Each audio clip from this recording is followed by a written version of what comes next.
एक तरफ अस्पताल का वो ठंडा कमरा जहां वेंटिलेटर की गूंजती आवाजों के बीच जिंदगी और मौत से जूझते एक पिता की आंखें टकटकी लगाए दरवाजे को निहार रही है। वो इंतजार कर रहे हैं कि अभी उनका बेटा आएगा, उनकी बहू आएगी, उनकी मासूम पोतियां दौड़कर उनसे लिपट जाएंगी और कहेंगी, दादाजी आप जल्दी ठीक हो जाओ। लेकिन दूसरी तरफ अस्पताल से महज कुछ दूरी पर मौजूद एक होटल का वो कमरा जो कुछ ही मिनटों में शमशान बन गया। उन बुजुर्ग पिता को नहीं मालूम था कि जिन अपनों के सहारे वो ठीक होने की उम्मीद कर रहे थे वो अब इस दुनिया में है ही नहीं। एक दिन एक भयानक आग और एक हंसता खेलता पूरा परिवार इतिहास के पन्नों में दफन हो गया। आज हम आपको सुना रहे हैं दिल्ली के मालवीय नगर से आई एक ऐसी दर्दनाक दास्तान जिसे सुनकर पत्थरों का दिल भी पिघल जाए। ये कहानी है गुरुग्राम के सेक्टर 46 में रहने वाले एक बेहद सम्मानित और मिलनसार चार्टेड अकाउंटेंट विवेक अग्रवाल की। विवेक जी का परिवार खुशहाल था। घर में बेटियों की किलकारियां गूंजती थी, लेकिन कुछ दिन पहले उनके बुजुर्ग पिता की तबीयत अचानक बिगड़ गई। फेफड़ों में सीवियर लंग इन्फेक्शन की वजह से उन्हें दिल्ली के साकेत स्थित मैक्स अस्पताल में भर्ती कराया गया। जब पिता अस्पताल में हो तो बेटा घर पर चैन से कैसे बैठ सकता था। विवेक अग्रवाल ने तय किया कि वो अपने पूरे परिवार को लेकर दिल्ली जाएंगे। मकसद सिर्फ एक था, बीमार पिता का हाथ थामना, उन्हें एहसास दिलाना कि पूरा परिवार उनके साथ खड़ा है ताकि उनका मनोबल बढ़े और वो जल्दी ठीक हो सके। विवेक अग्रवाल ने अपनी पत्नी, अपनी दो प्यारी और होनहार बेटियों और अपनी बुजुर्ग माँ को साथ लेकर दिल्ली पहुंचे। क्योंकि अस्पताल में लंबे समय तक रुकना था, इसलिए उन्होंने अस्पताल के पास मालवीय नगर के एक होटल में 2 कमरे बुक किए ताकि पूरा परिवार पास में रहकर पिता की देखभाल कर सके। लेकिन किस्मत का खेल देखिए, अपनों से अपनों की मोहब्बत इस कदर गहरी थी कि जब विवेक अग्रवाल के मौसा मौसी और एक अन्य रिश्तेदार को पता चला कि भाई अस्पताल में भर्ती है तो वो भी उनका हालचाल जानने के लिए दिल्ली खींचे चले आए। उन्होंने भी सोचा कि अलग कहाँ रुकेंगे, विवेक और उनका परिवार जिस होटल में ठहरा है वहीं रुक जाते हैं, सब साथ रहेंगे तो दुख का ये वक्त आसानी से कट जाएगा। तारीख सामान्य थी, रात भी आम रातों जैसी ही थी। पूरा परिवार होटल के कमरों में बैठा हुआ था। अगले दिन सुबह अस्पताल जाने की तैयारियां हो रही थी। बातें हो रही थी कि पिताजी की सेहत में कैसे सुधार लाया जाए। किसी को इस बात का रत्ती भर भी अंदाजा नहीं था कि जिस होटल की छत के नीचे वो आराम कर रहे हैं वो उनकी जिंदगी का आखिरी पड़ाव साबित होने वाला है। सुबह सुबह जब पूरा परिवार गहरी नींद में था तभी अचानक उस होटल में आग भड़क उठती है।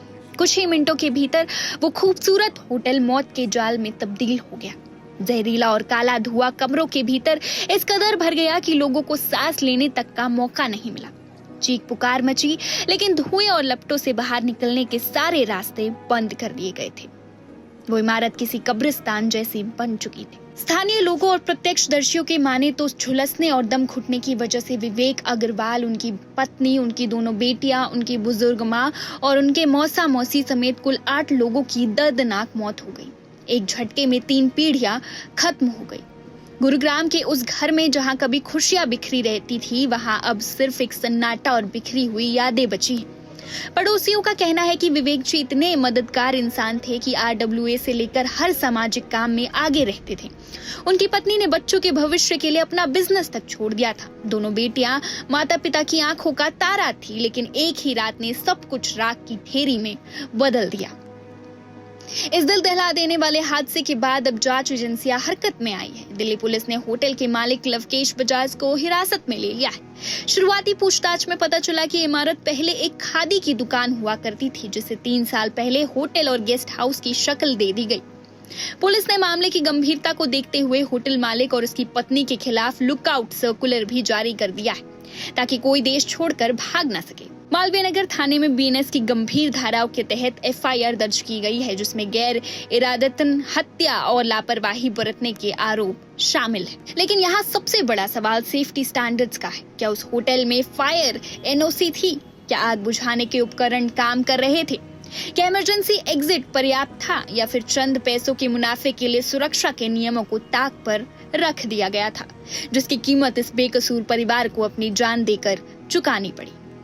आज इस हादसे ने हमें भीतर तक झकझोर दिया है, लेकिन इस पूरी त्रासदी की सबसे दर्दनाक और रूह कपा देने वाली तस्वीर आज भी मैक्स अस्पताल के उस कमरे में बंद है। उस ICU के बेड पर लेटे बुजुर्ग पिता आज भी हर आहट पर दरवाजे की तरफ देखते हैं। वो आज भी दवाई खाते वक्त अपने बेटे विवेक का हाथ ढूंढते हैं। उन्हें नहीं मालूम कि उनका वो पूरा परिवार जो उनकी लंबी उम्र की दुआ मांगने दिल्ली आया था, खुद मौत की आगोश में सो चुका है।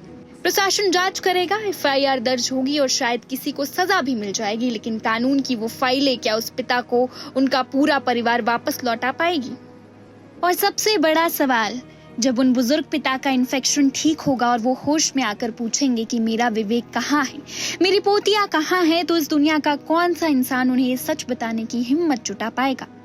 इस दर्दनाक सच और सिस्टम की लापरवाही के साथ आज आपको छोड़े जा रहे हैं।